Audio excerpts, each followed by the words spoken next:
Praise the lord. దేవునితో సమయమైన ప్రోగ్రామ్కి మీ అందరినీ ఆహ్వానిస్తున్నాను. ప్రార్థనతో మొదలు పెట్టుకుందాం.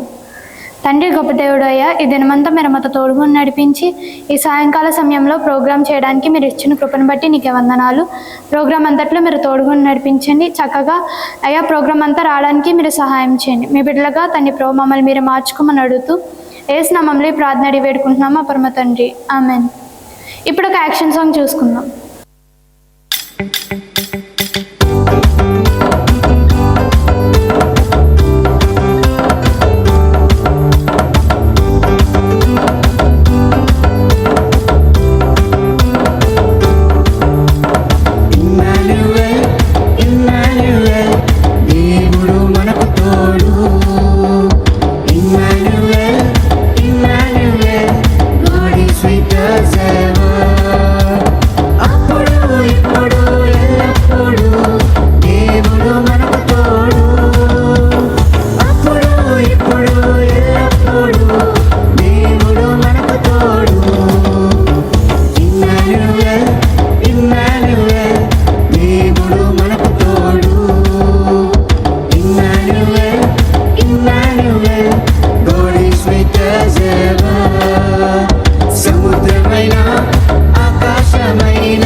బైబిల్లో ఉన్న ఫస్ట్ అన్న తమ్ముల గురించి తెలుసుకుందాం.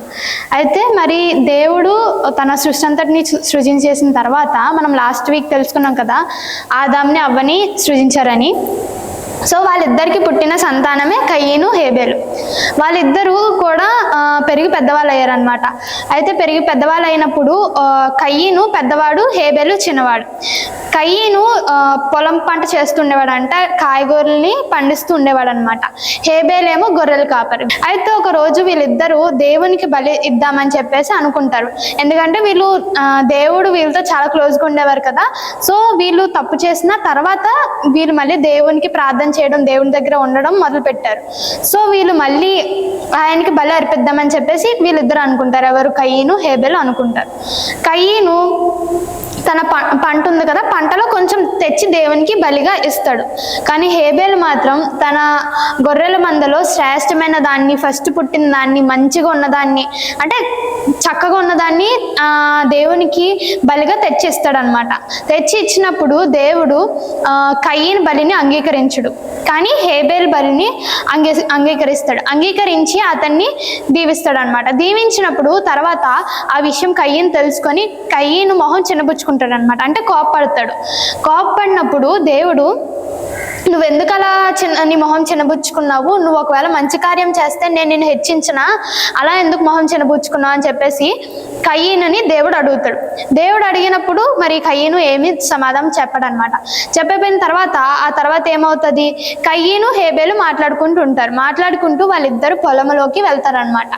వెళ్ళినప్పుడు కయ్యను ఆ కోపంతో, అంటే బలి దేవుడు హేబెల్ బలి అంగీకరించాడు, నా బలి అంగీకరించలేదన్న బాధతో కయ్యను హేబెల్ని చంపేస్తాడు అనమాట. చంపేసి తిరిగి తను వచ్చేసిన తర్వాత దేవుడు స్వరము కయ్యన్తో మాట్లాడుతుంది. నీ తమ్ముడు ఎక్కడ ఉన్నాడని చెప్పేసి అడిగినప్పుడు, నేనేమన్నా మా తమ్ముడికి సెక్యూరిటీ గార్డ్నా, వాడి గురించి తెలుసుకోవడానికి నాకేం పని అన్నట్టు చాలా అంటే తన గురించి పట్టింపు లేనట్టు మాట్లాడతాడు అనమాట. హేబెల్ గురించి అసలు పట్టింపే లేనట్టు మాట్లాడినప్పుడు దేవుడు అంటాడు, నువ్వు ఎంత తప్పు చేసావు, మీ తమ్ముడు రక్తం భూమి నుంచి నాకు ప్రార్థన చేస్తుంది, నాకు మొరపెడుతుంది అని చెప్పేసి దేవుడు అంటాడు అనమాట. దేవుడు అని అతన్ని ఏమంటాడంటే, నువ్వు ఇంకా దేశ దిమ్మరం అయిపోతావు అసలు, అంటే ఒక దగ్గర ఉండడు అనమాట, అలా దేశం మొత్తం సంచరిస్తూనే ఉంటుంటాడు.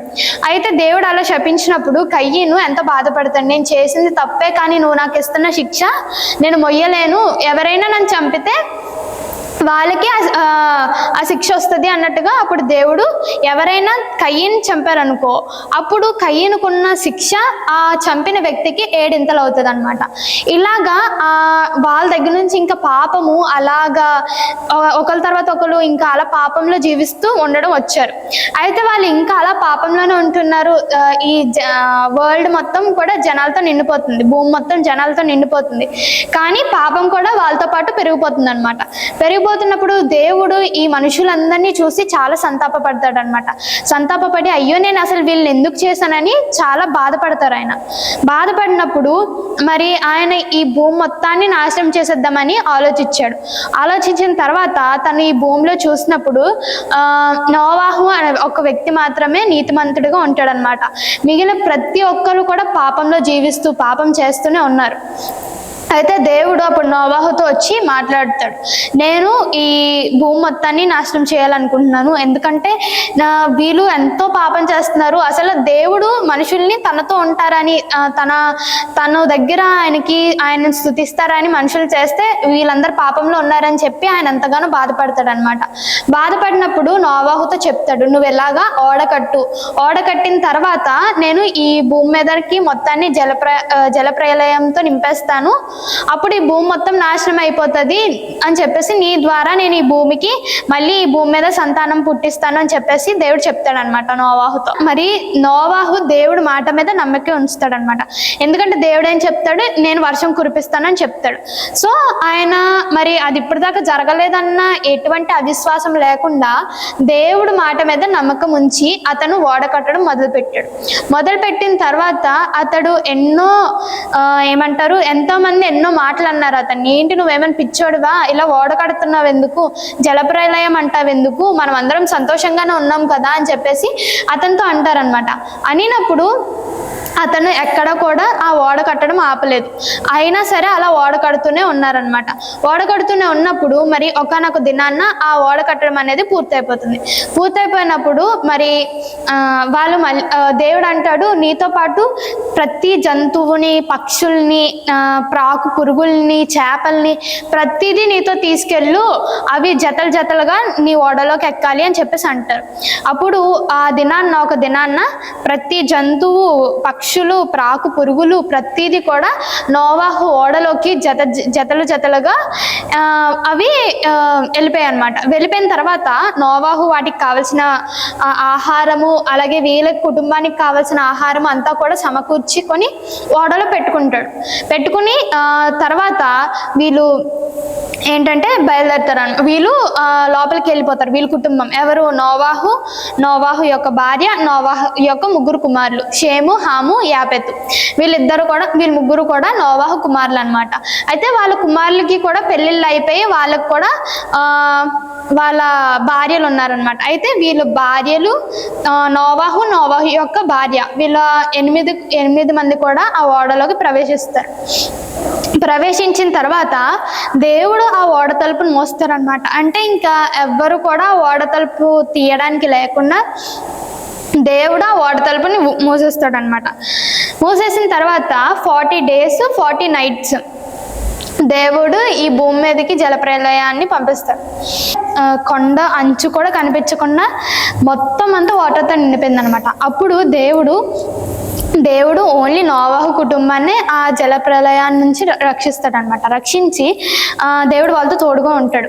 తోడుగా ఉండిన తర్వాత కొన్ని రోజులకి ఆ జల ప్రళయం ఆగిపోయిన తర్వాత నోవాహు ఒక కిటికీ తలుపు తెరిచి ఆ కిటికీ తలుపులోంచి ఒక కాకిని బయటికి పంపిస్తాడు అనమాట. అది వెళ్తుంది కానీ మళ్ళీ తిరిగి రాదు.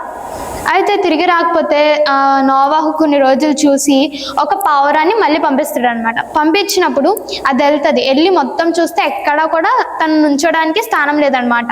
స్థానం లేకపోవడం వల్ల మళ్ళీ తిరిగి వచ్చేస్తుంది. తిరిగి వచ్చిన తర్వాత రెండోసారి మళ్ళీ ఆ పావురాన్ని పంపిస్తాడు. పంపించినప్పుడు అది ఒక ఒలివ ఆకుది కొమ్మ తీసుకొని వస్తుంది అనమాట. చిన్నది అప్పుడే చిగురిస్తున్న ఒలివ కొమ్మ తీసుకొని వచ్చినప్పుడు అది నోవాహు చూసి అయితే ఇప్పుడిప్పుడే నేల ఎండుతుంది అనమాట అని చెప్పేసి వాళ్ళు తెలుసుకుంటారు. తెలుసుకున్న తర్వాత మళ్ళీ కొన్ని రోజులకి అదే పావురాన్ని మళ్ళీ బయటికి పంపించినప్పుడు మళ్ళీ అది ఇంకా తిరిగి రాదు. అప్పుడు వీళ్ళు పూర్తిగా అర్థం చేసుకుంటారు అక్కడ ఇంకా వర్షం అనేది పూర్తిగా ఇంకిపోయిందని చెప్పేసి వీళ్ళు అర్థం చేసుకొని ఆ దినాన్న వాళ్ళు బయటకు వస్తారనమాట. బయటకు వచ్చి దేవునికి బలి అర్పిస్తాడు.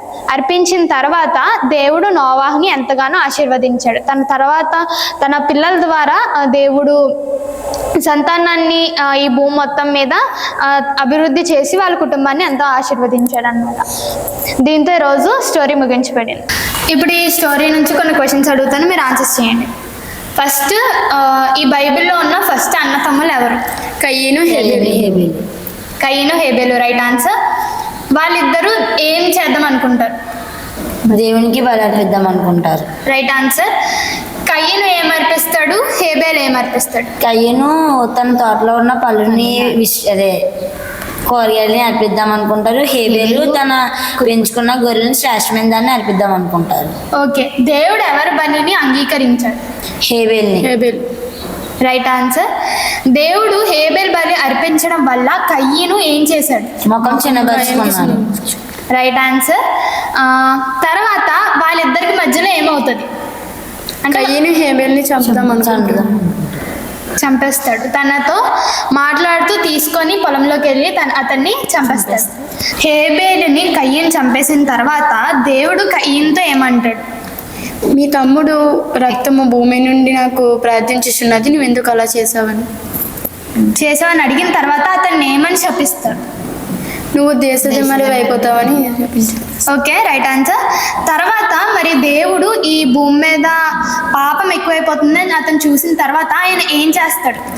నోవాహు అనే వ్యక్తి భూమి అంతగా చూడగా నోవాహు వాళ్ళ కుటుంబం మాత్రమే కొంచెం భక్తిగలగా ఉందని, నీతిమంతులుగా ఉందని వారి కుటుంబంని అది నోవాహుతోటి ఓడని తయారు చేయమని చెప్పి భూమిని నాశనం చేయదలుచుకుంటాడు. Right answer. ఆయన మనుషులను చేసినందుకు సంతాపపడతాడు. సంతాపపడిన తర్వాత నోవాహుకి ఇవంతా చెప్తాడు అనమాట, ఓడని తయారు చేయమని. ఓకే, మరి ఓడ తయారు చేసిన తర్వాత ఎంతమంది ఆ ఓడలోకి ప్రవేశించారు? 8 మంది. ఓకే, నోవాహు యొక్క కుమారుల పేరు ఏంటి? షేము, హాము, యాపెతు. Right answer. తర్వాత దేవుడు వాళ్ళతో పాటు ఇంకా వేటిని తీసుకెళ్ళమంటాడు? సముద్రపు చేపలను, ఆకాశ పక్షులను, భూమి మీద ప్రాకు ప్రతి జంతువును జతగా ఓకే, ఇంకా వాళ్ళకి కావాల్సిన ఆహారాన్ని కూడా వాళ్ళతో తీసుకొని వెళ్ళమంటారు. Okay, right answer. తర్వాత మరి నోవాహు దేనిని బయటికి పంపిస్తాడు? అక్కడ నీరు తగ్గిపోయిందా లేదా అని తెలుసుకోవడానికి కాకిని పంపిస్తాడు. తర్వాత దేన్ని పంపిస్తాడు? ఎన్నిసార్లు? 2 సార్లు. Wrong answer. 3 సార్లు పంపిస్తాడు. 3 సార్లు పంపించినప్పుడు ఫస్ట్ 2 టైమ్స్ తిరిగి వచ్చేస్తుంది, కానీ 3ఓసారి వెళ్ళి ఇంకా తిరిగి రాదు. అప్పుడు వీళ్ళు అర్థం చేసుకొని దిగుతారు అనమాట. వీళ్ళు మరి కొండ మీద అరారాతు కొండ మీద దిగిన తర్వాత వాళ్ళు ఏం చేస్తారు? బలి అర్పిస్తారు. దేవునికి బలి అర్పిస్తారు. ఓకే, దీంతో క్వశ్చన్స్ కూడా ముగించబడ్డాయి. లాస్ట్ వీక్ ఇచ్చిన కంఠస్థ వాక్యం చెప్పు. దేవుడు వారిని ఆశీర్వదించెను, ఎట్లనగా మీరు ఫలించి అభివృద్ధి పొంది విస్తరించి భూమిని నిండించి దాన్ని లోపరుచుకోండి. సముద్రపు చేపలను, ఆకాశ పక్షులను, భూమి మీద ప్రాకు ప్రతి జంతువును ఏలుడని వారితో చెప్పెను. ఆదికాండము 1:28. ఓకే, ఈ వీక్ కంఠస్థ వాక్యం తెలుసుకుందాం. కీర్తనలు 1వ అధ్యాయం మొత్తం. దుష్టుల ఆలోచన చెప్పిన నడువక, పాపుల మార్గంన నిలువక, అపహాసకులు కూర్చుండు చోటును కూర్చుండక, యెహోవా ధర్మశాస్త్రం నందు ఆనందించుచు దివారాత్రము దానిని ధ్యానించువాడు ధన్యుడు. అతడు నీటి కాలువల యోరను నాటబడినదై ఆకు ఆడక తన కాలమందు ఫలమిచ్చు చెట్టు వలె నుండును. అతడు చేయనదంతయు సఫలమగును. దుష్టుడలాగునుండక గాలి చెదరగొట్టు పొట్టువలే నుందురు. కాబట్టి న్యాయ విమర్శలో దుష్టులను, నీతిమంతుల సభలో పాపులను నిలువరు. నీతిమంతుల మార్గము యెహోవాకు తెలియను, దుష్టుల మార్గము నాశనమునకు నడుపును. ఈ మొదటి అధ్యాయం మొత్తం నెక్స్ట్ వీక్ అడుగుతాను. కంఠస్థ వాక్యం చెప్పండి. ఓకే, ప్రార్థనతో ముగించుకుందాం.